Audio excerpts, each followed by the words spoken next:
Boa noite, a gente é do grupo 4 e a gente vai apresentar sobre buracos de minhoca e a relatividade geral. Aqui é o nosso sumário de como a gente vai apresentar. E vamos introduzir com o que são os buracos de minhoca. Bom, os buracos de minhoca são dobras no tecido espaço-tempo que permitem que dois pontos relativamente distantes sejam cruzados e atravessados de maneira rápida, como uma forma de atalho espacial. Eles são matematicamente possíveis graças à teoria da relatividade geral de Albert Einstein, porém, até hoje, nenhum buraco de minhoca foi descoberto. Agora, falando um pouquinho sobre a relação direta entre os buracos de minhoca e a teoria da relatividade geral de Einstein. De maneira geral, os buracos de minhoca são parte da solução exata das equações matemáticas que ele usou dentro da teoria da relatividade geral. Essa teoria descreve a relação entre a geometria de uma variedade quadridimensional, que representa o espaço-tempo, e a energia-momento contida nesse mesmo intervalo no espaço-tempo. Por conta dessa teoria dele, os buracos de minhoca são considerados matematicamente possíveis, porém a gente até hoje nunca encontrou ou observou um realmente. O que nós temos em mãos mesmo são provas da existência dos buracos de minhoca, mas em contrapartida a gente também tem provas da não existência, e são dessas provas que a gente vai falar agora. Bom, aqui só tem os tópicos, mas eu vou explicar mais a fundo sobre as provas da existência. A primeira prova da existência é a relatividade geral e a comprovação do entrelaçamento quântico. Tem a colisão de radiação de fluxos de acreção e formação de buracos negros pela colisão de buracos de minhocas. A primeira prova dos buracos de minhoca é que os mesmos já foram criados por pesquisadores espanhóis que usaram dois pontos distintos para que um campo magnético viajasse entre os mesmos. Porém, esse buraco de minhoca era pequeno demais e não suportaria a transportação de matéria. Outro ponto que iria a favor da existência dos buracos de minhoca seria a comprovação do entrelaçamento quântico, graças aos físicos Pinhal, Daniel Jeffries e Aaron Wall e seu artigo Transversable Wormholes via Double Trace Deformation, que explicariam os buracos de minhoca abertos e sua relação entre o entrelaçamento quântico fornecido por um material exótico que estabilizaria o buraco de minhoca. A colisão de radiação dos fluxos de acreção. Muitas galáxias são presentes com núcleos galácticos ativos que são muito luminosos. Alguns da comunidade científica acreditam que essa energia não vem da fusão nuclear de estrelas, mas sim da interação de matéria e buracos negros supermassivos. E por isso acreditam que o processo de formação de galáxias está ligado à criação de buracos negros supermassivos.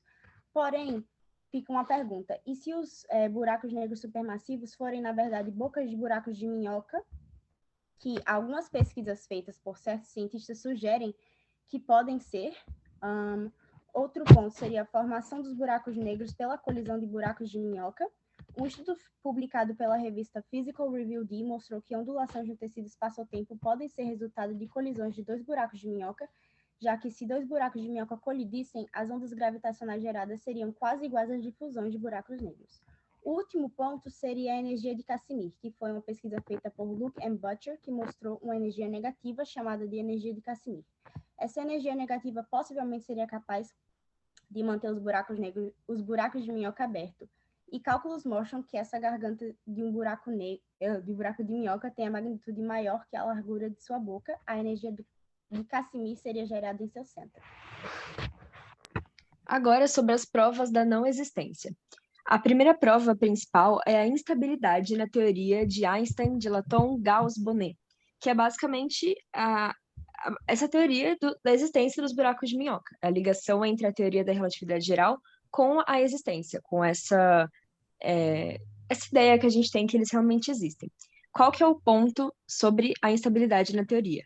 Para que os buracos de minhoca, num tamanho macroscópico, né, então que a gente conseguisse ver, existissem de acordo com as leis da física que a gente conhece, seria necessária uma quantidade grande de uma energia que a gente chama de matéria exótica. Por que a gente chama de matéria exótica e as propriedades sobre ela, a gente vai falar num tópico um pouquinho à frente, com maior explicação.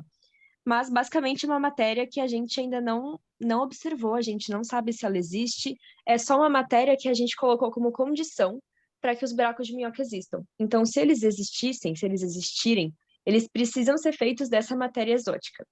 E mesmo se eles forem feitos dessa matéria, a rapidez com que o buraco de minhoca se colapsaria não permitiria uma possível utilização dele pela matéria. Então, a gente tem estudos mostram que mesmo se eles forem compostos dessa matéria exótica, eles só conseguiriam ser abertos por um curto intervalo de tempo e qualquer mínima entrada de um corpo, seja ele só uma partícula ou realmente uma pessoa, por exemplo, já faria com que ele ficasse muito instável e se fechasse, entre aspas, não fosse mais possível ser utilizado.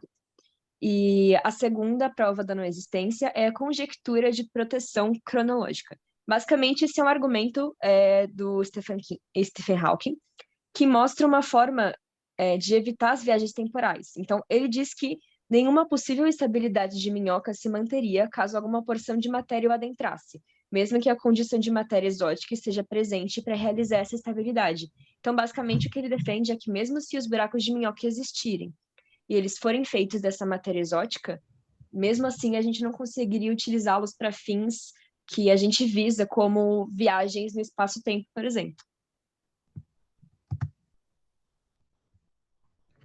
Agora a gente vai falar um pouquinho sobre a matéria exótica e a matéria escura. Eu vou falar sobre a matéria escura, que é outro conceito que segue auxiliando muitos cientistas no desbravamento do universo, é a ideia da matéria escura. A matéria escura é uma parte do universo que os astrônomos sabem que existe, mas eles não sabem o que é. Tá ali. É matéria, porque não consegue medir a sua existência por meio da força gravitacional que ela exerce. E é escura, porque não emite nenhuma luz. Essa segunda propriedade é justamente o que dificulta seu estudo. Todas as observações de corpos no seu espaço são feitas a partir de luz ou de outro tipo de radiação eletromagnética emitida ou refletida pelos astros. Como a matéria é escura, não faz nenhuma dessas coisas, ela é invisível. E agora, falando da matéria exótica, que eu já mencionei no nosso outro tópico, ela seria a matéria que os buracos de minhoca obrigatoriamente teriam que ser feitos para que eles existissem.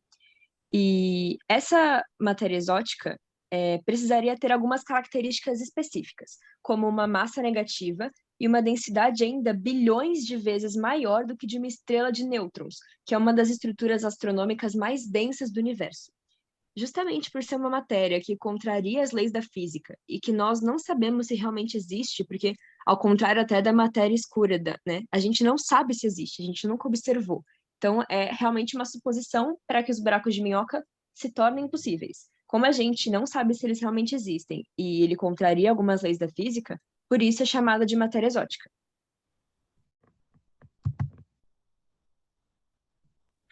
Agora a gente vai falar um pouco sobre a metodologia, a viabilidade e o objetivo. Bom, sobre a nossa metodologia. O nosso trabalho foi desenvolvido em formato de pesquisa de revisão bibliográfica. Para conseguir atingir nossos objetivos, a gente separou nosso trabalho em tópicos. O primeiro tópico foi o estudo da teoria da relatividade e o que ela diz sobre as pontes de Einstein-Rosen.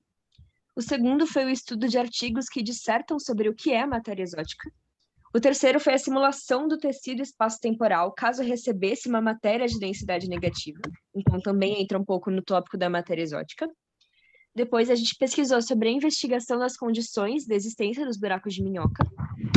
Por último, a análise dos motivos que levaram as obras mencionadas a inserirem as pontes de Einstein-Rosen em seus roteiros.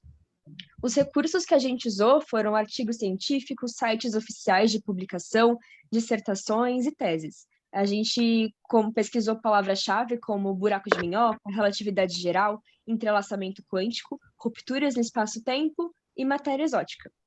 E também consideramos alguns jornais e revistas nacionais e internacionais, como o Physical Review D, e algumas plataformas de compartilhamento de pesquisas, como o Semantic Scholar.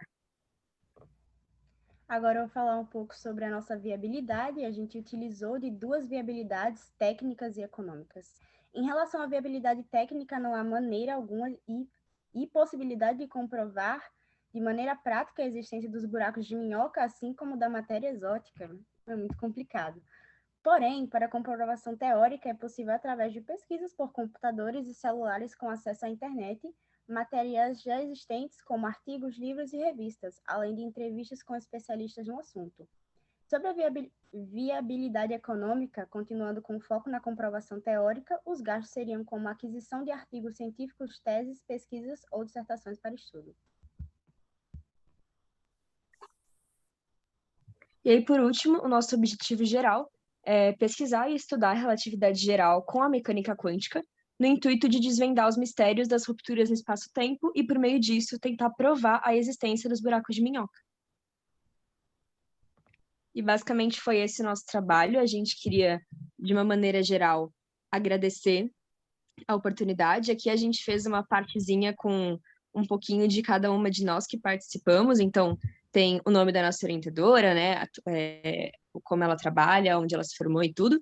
E também de cada uma de nós, o que nós aspiramos como profissão, nossa idade e o nosso estado. Então, basicamente, esse é o nosso grupo e a gente queria muito agradecer a oportunidade de estar aqui, a oportunidade de pesquisar sobre um assunto que a gente gosta tanto.